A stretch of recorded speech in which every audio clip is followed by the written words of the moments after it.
Hello everyone, कैसे हो आप सब। I hope you all are well. सब अच्छे होंगे, बढ़िया होंगे, घर पे सेफ होंगे। तो दोस्तों, आज हमारा अगला टॉपिक है एडजॉर्प्शन फ्रॉम सॉल्यूशन फेज। अभी तक हमने गैसेस फेज से देख लिया था एडजॉर्प्शन, अब सॉल्यूशन फेज से देखेंगे। तो चलो स्टार्ट करते हैं। देखो, सपोज़ कोई सॉल्यूशन है, उसमें हमने अगर एडजॉर्बेंट डाल दिया तो सॉल्यूट पार्टिकल को अपने सरफेस पे एडजॉर्ब कर सकता है। ये भी एडजॉर्प्शन की एक प्रॉपर्टी है कि वो लिक्विड फेज से भी एडजॉर्प्शन कर सकता है। ओके, तो जैसे कि हम एग्जांपल देखते हैं, एसिटिक एसिड का सॉल्यूशन है जैसे वाटर के साथ। ओके, अगर हम उसमें चारकोल डालते हैं तो जो एसिटिक एसिड का जो कॉन्सेंट्रेशन होगा ना, वो कम हो जाएगा। ठीक, समझ रहे हो इस बात को। और एग्जांपल देखते हैं, जैसे MgOH2 है, अगर ये प्रेसिपिटेट है in the presence of magnesium. ठीक, इसका सॉल्यूशन है, मतलब Mg का सॉल्यूशन है वाटर के साथ, और इसमें MgOH2 का एक प्रेसिपिटेट बना देता है। और अगर हमने उसमें मैग्नीशियम डाल दिया तो जो ये कलरलेस प्रेसिपिटेट था वो अब ब्लू कलर का हो जाता है। कैसे? ये MgOH2 एज अ एडजॉर्बेंट काम करता है, जिसके सरफेस पे एडजॉर्बेट आके चिपकेगा। तो जो ये मैग्नीशियम है, इसके सरफेस पे आके एडजॉर्ब हो जाता है, एक्यूमुलेट हो जाता है, ये चिपक जाता है। एक और एग्जांपल है, थर्ड एग्जांपल, लिटमस सॉल्यूशन जो होता है, अगर उसमें हम चारकोल को मतलब सेक करते हैं उसमें, तो कलरलेस हो जाता है। तो ये भी एक एडजॉर्प्शन फ्रॉम सॉल्यूशन फेज का एक एग्जांपल है। तो चलो आगे देखते हैं इसमें क्या क्या है। इसमें सेम है जैसे कि पहले मैंने एडजॉर्प्शन में पढ़ाया हुआ है आपको। तो देखो, एडजॉर्प्शन फ्रॉम सॉल्यूशन फेज से मतलब कुछ एक्सपेरिमेंट किए, तो उससे हमें क्या क्या ऑब्जर्वेशन मिली है। फर्स्ट है, अगर हम टेम्परेचर इंक्रीज़ करते हैं तो जो एडजॉर्प्शन होगा, एडजॉर्प्शन वो डिक्रीज़ हो जाएगा। ओके, क्योंकि वीक बॉन्ड बनते होंगे और टेम्परेचर इंक्रीज़ करेंगे तो वाइब्रेशन के कारण वो टूट जाएंगे। दूसरा, अगर हम एडजॉर्बेंट का सरफेस इंक्रीज़ कर रहे हैं, ओके, उसको बढ़ा रहे हैं, उसको मतलब तोड़ तोड़ के कर दे रहे हैं, पोरस कर दे रहे हैं एकदम, तो जो हमारा एडजॉर्प्शन होगा वो भी इंक्रीज़ होगा। ये सबको ही पता है, ये तो रूल ही है एडजॉर्प्शन का। ठीक, तो अगर एडजॉर्बेंट का सरफेस ज़्यादा होगा तो एडजॉर्प्शन भी ज़्यादा होगा। थर्ड है, जो एक्सटेंट ऑफ एडजॉर्प्शन है वो दोनों के नेचर पे डिपेंड करता है, एडजॉर्बेंट के भी और बेट के भी। जैसे कि अब मैंने बताया कि एडजॉर्बेंट का जो सरफेस अगर हम इंक्रीज़ करते हैं तो एडजॉर्प्शन भी ज़्यादा होता है। ओके, जो नेचर का मतलब होता है दोनों हो गया, केमिकल भी और फिजिकल भी। अगर दोनों को केमिकल बॉन्ड बनाने हैं तो दोनों को ऐसा होना पड़ेगा कि वो एक दूसरे के साथ रिएक्शन करते हैं, तो दोनों के नेचर पे डिपेंड करता है। ओके, दूसरा, दोनों के नेचर पे डिपेंड करता है।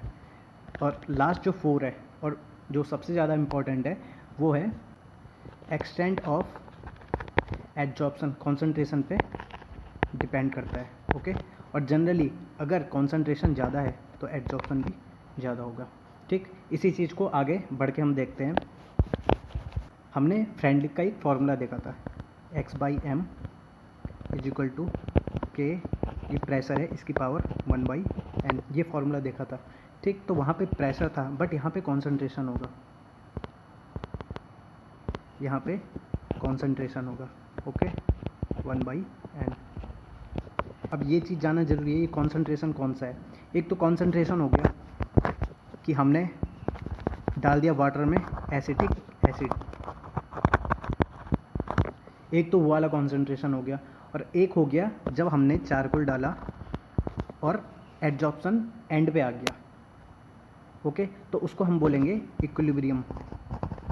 इक्विलिब्रियम सेट हो गया यहाँ। ठीक है, एडजॉर्प्शन, जितना एडजॉर्प्शन हो रहा है उतना ही डिजॉर्प्शन हो रहा है चारकोल के सरफेस से, तो उसको हम इक्विलिब्रियम बोलते हैं, या हम उसको कंप्लीट एडजॉर्प्शन बोलेंगे। ओके, तो स्टार्टिंग में तो कॉन्सेंट्रेशन ज़्यादा होगा पर बाद में क्या होगा, कम हो जाएगा। अभी स्टार्टिंग में बताया था ना, क्योंकि चारकोल जो होगा वो एसिटिक एसिड को अपने सरफेस पे क्या करेगा, एडिजॉर्ब करेगा, तो कॉन्सेंट्रेशन सॉल्यूशन में एसिटिक एसिड का कम हो जाएगा। तो वो जो कॉन्सेंट्रेशन कम हो जाएगा वो वाला कॉन्सेंट्रेशन है। तो इसको साफ कर लेते हैं पहले। अब लॉग करो इसको, जैसे हमने पहले किया था, log x/m = log k plus 1/n log c, ये बताया हुआ है। ठीक, ये एक लाइन की इक्वेशन बन रही है। पहले बताया y is equal to M X plus C, ये 1/n हमारा m है जो कि एक स्लोप है, ठीक। अब देखो एक छोटे से एक्सपेरिमेंट से हम c और x/m निकाल लेंगे। देखो क्या करना है, हमारे पास दो सॉल्यूशन है, ठीक है। एसिटिक एसिड के सॉल्यूशन ले लेते हैं जिनमें डिफरेंट कॉन्सेंट्रेशन है, बट इन दोनों का वॉल्यूम सेम होना चाहिए, ओके। वॉल्यूम ऑफ पूरा सॉल्यूशन सेम होना चाहिए। अब देखो इसमें भी एसिटिक एसिड है, इसमें भी चारकोल डालेंगे, ठीक, बराबर चारकोल डालना है, ठीक है। उसके बाद क्या होगा, जो हमारा इक्विलिब्रियम जब सेटअप हो जाएगा उसके बाद हमने कॉन्सेंट्रेशन देखना है दोनों सॉल्यूशन का। तो हमारे पास C1 मतलब जो कॉन्सेंट्रेशन होगा ना, दो कॉन्सेंट्रेशन आ जाएंगे, एक C1 आ जाएगा और एक C2 आ जाएगा, ठीक है। ये एंड वाले कॉन्सेंट्रेशन है जब एड्जॉर्प्शन हो चुका है कम्प्लीटली, ठीक, इक्विलिब्रियम पे। तो ये C1 और C2 आ गए। तो उस हिसाब से फिर क्या करेंगे, देखो अब हमें x/m कैसे मिलेगा, x/m नहीं, x कैसे मिलेगा सबसे पहले, ठीक है। देखो पहले वॉल्यूम ज़्यादा रहा होगा और अब वॉल्यूम कम हो गया, क्यों, क्योंकि एडजॉर्प्शन हो गया है। तो वॉल्यूम कम, जितना कम वॉल्यूम हुआ, ठीक है, यहाँ से हमें x1 मिल गया और यहाँ से फिर x2 मिल गया, जितना वॉल्यूम कम हुआ, ठीक। समझ में बात आ रही है, x1 और x2 मिल गया हमें, ठीक। उसके बाद जो m है, वो m तो हमें पता ही है कि हमने चारकोल कितना डाला है दोनों में, ठीक है, और वो भी सेम डाला हमने, ठीक। तो इससे हमें दो कॉन्सेंट्रेशन मिल गए और दो x/m मिल गए, ठीक। अब हम एक स्ट्रेट लाइन ड्रॉ कर सकते हैं कि नहीं कर सकते हैं, कर सकते हैं ना।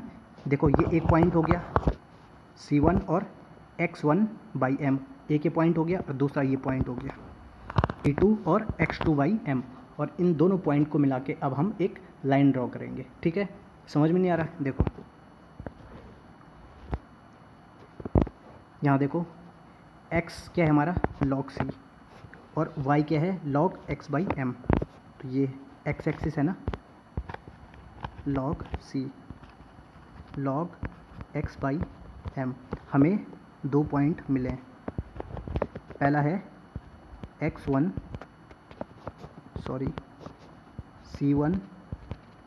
x1/m, एक पॉइंट ये है, दूसरा है C2 x2/m, ये पॉइंट है। अच्छा यहाँ पे एक मिस्टेक हो गई है, देखो जैसे यहाँ पे C1 नहीं log C1 आएगा, ओके, वैसे ही यहाँ पे log x1/m आएगा, वैसे ही यहाँ पे भी log करेंगे हम। अब ये एक स्ट्रेट लाइन बनेगी, इन दोनों पॉइंट्स को जोड़ देते हैं, ये देखो एक स्ट्रेट लाइन बन गई, ठीक है, ये हो गया। अब देखो हमारा log k क्या है, इंटरसेप्ट है, यहाँ पे c इंटरसेप्ट होता है ना किसी लाइन में, log k इंटरसेप्ट क्या हुआ, ये जो दूरी है, ठीक, ये जो दूरी है ये यहाँ पे, ये हमारा log k हो गया, ठीक।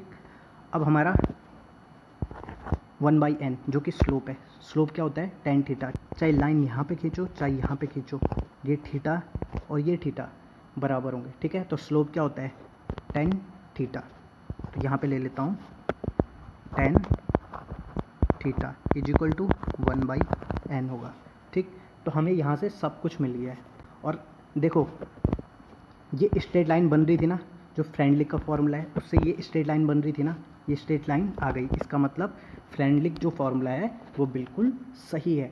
बट क्या होता है, हाई कॉन्सेंट्रेशन पे ये थोड़ा ग्राफ झुक जाता है। तो हाई कॉन्सेंट्रेशन पे ये जो फॉर्मूला है ना ये गलत है, हाई कॉन्सेंट्रेशन पे जो ये फॉर्मूला है वो गलत है, मैथमेटिकली गलत है। वरना अगर आप वैल्यूज़ रखोगे ना तो बिल्कुल सही आएगा, सब कुछ सही आएगा, बट मैथमेटिकली रॉन्ग है, क्योंकि स्ट्रेट लाइन आनी चाहिए और स्ट्रेट लाइन नहीं आती है, ये झुक जाता है, ठीक। तो आई होप सब कुछ अच्छे से समझ में आ गया होगा, तो ठीक है, थैंक यू।